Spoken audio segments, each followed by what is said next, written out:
Assalamualaikum warahmatullahi wabarakatuh. Perkenalkan, saya Indah Rahma Nuralima, NPM 2304101083. Saya akan menjawab UTS dari mata kuliah manajemen konflik. Yang pertama berkaitan dengan conflict of paradox dan juga contohnya. Conflict of paradox di sini adalah kondisi di mana konflik ini memiliki dua sisi yang bertentangan tapi sama-sama penting untuk keberlanjutan organisasi. Yaitu konflik ini bersifat merusak atau destruktif, tapi juga bersifat membangun atau konstruktif di dalam organisasi. Maksudnya, apabila konflik yang ada dalam organisasi dikelola dengan baik, maka konflik tersebut akan memberikan kreativitas bagi masing-masing anggota atau pegawai dalam organisasi, dan juga organisasi akan memiliki inovasi-inovasi baru dan pengambilan keputusan yang baik. Melainkan jika konflik tidak dikelola dengan baik, maka konflik tersebut hanya akan memberikan pertentangan antar anggota dan menurunkan kinerja anggota dalam organisasi. Sebagai contohnya, dalam rapat organisasi misalnya terdapat konflik perbedaan pendapat, maka perbedaan pendapat tersebut jika dikelola dengan baik maka akan memberikan pandangan-pandangan dan inovasi baru dari masing-masing anggota. Sebaliknya, jika konflik tersebut tidak dikelola dengan baik, maka konflik perbedaan pendapat tersebut akan menimbulkan pertentangan dan mengakibatkan rapat tidak menghasilkan keputusan yang baik, malah memberikan pertentangan dan kemudiannya menurunkan kinerja dari masing-masing anggota dari organisasi. Selanjutnya, yakni yang kedua terkait kurva konflik. Di sini menjelaskan keterkaitan antara tingkat konflik dengan kinerja dari anggota organisasi yang dapat diklasifikasikan menjadi tiga, di mana jika tingkat konflik rendah maka kinerja organisasi juga ikut rendah, karena hal ini disebabkan oleh kepasifan dari masing-masing organisasi, tim dari organisasi, sehingga organisasi ini tidak memiliki inovasi ataupun perbedaan pendapat. Sebaliknya, jika terdapat konflik yang sedang atau optimal, ini akan meningkatkan kinerja organisasi hingga ke tingkat optimal atau keberhasilan organisasi. Hal ini dikarenakan terjadinya diskusi sehat atau perbedaan pendapat yang dikelola dengan baik. Maka konflik ini akan memberikan sebuah inovasi ataupun kreativitas yang membangun organisasi kedepannya. Namun jika konflik ini atau tingkatan yang ketiga, yakni konflik terlalu tinggi, ini akan menurunkan kinerja, karena tingkat konflik yang terlalu tinggi dan tidak terkendalikan akan menyebabkan ketegangan dari masing-masing anggota tim yang tidak mampu dikendalikan secara baik. Contohnya pada rapat organisasi kembali, di mana tingkat rendah ini dimaksudkan apabila tim dari organisasi ini sama-sama diam dan pasif sehingga hanya mengikuti alur. Misalnya terdapat satu anggota yang memiliki pendapat atau inovasi sehingga anggota lainnya hanya mengikuti. Nah, sebaliknya, jika konflik sedang ini berpacu pada perbedaan pendapat, yakni di mana dalam suatu rapat terdapat perbedaan pendapat dari beberapa anggota tim, sehingga organisasi tersebut memiliki beberapa opsi terkait inovasi yang akan dilakukan, sehingga organisasi akan memiliki keberlanjutan yang baik.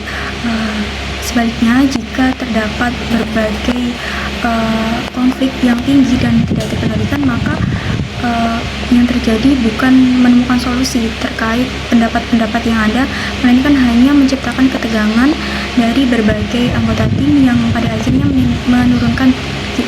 menurunkan kinerja. Jadi dapat disimpulkan bahwasanya kurva konflik ini sangat mempengaruhi kinerja organisasi. Apabila tingkat konflik berada pada rendah dan pasif, maka akan menurunkan kinerja dari tim organisasi. Sebaliknya, jika konflik ini berada pada sedang dan optimal, maka akan meningkatkan kinerja organisasi. Dan apabila konflik ini terlalu tinggi dan tidak dapat dikendalikan, maka akan menurunkan kinerja dari anggota tim. Selanjutnya, yang ketiga terkait intervensi dari pemimpin menghadapi konflik.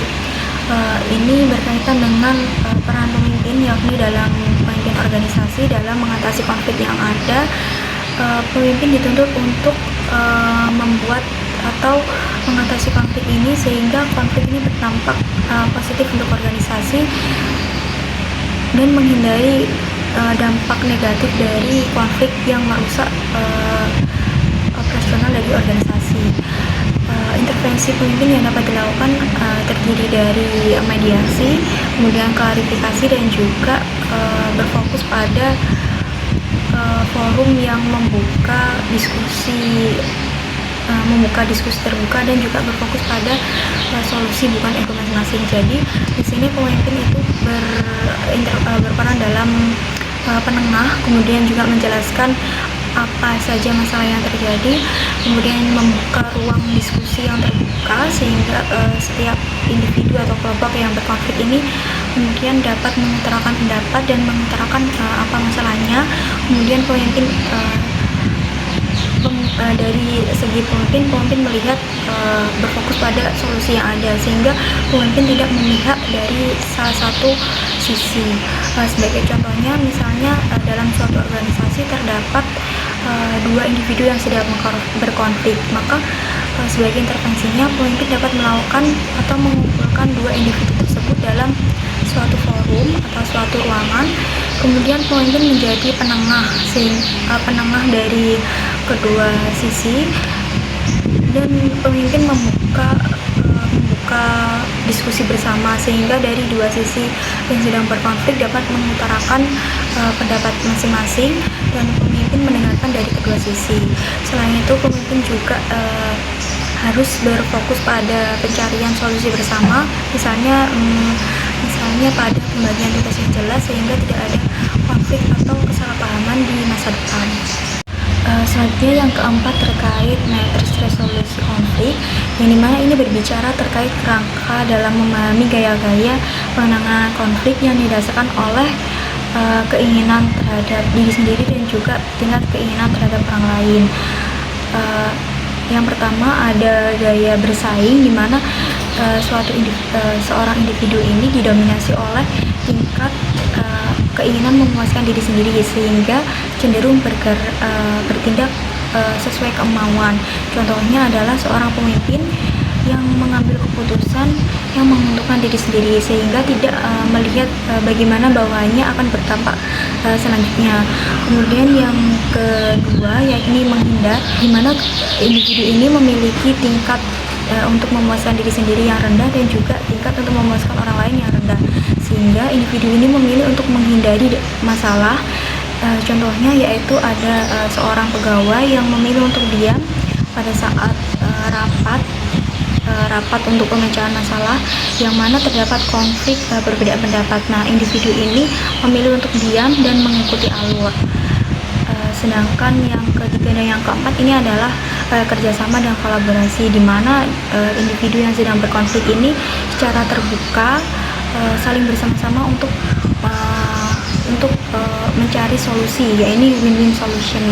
Kemudian di tengah 4 matriks tersebut terdapat satu yaitu kompromistik, di mana kompromistik ini kondisi di mana dua individu ini saling menurunkan kepentingan diri sendiri dan juga kepentingan orang lain, sehingga dua individu ini saling bersama-sama untuk berdiskusi untuk mencari kepentingan bersama atau solusi bersama, sehingga contohnya dua individu ini saling berdiskusi untuk dan juga saling membagi sumber daya sehingga terciptanya solusi bersama atau kesepakatan bersama.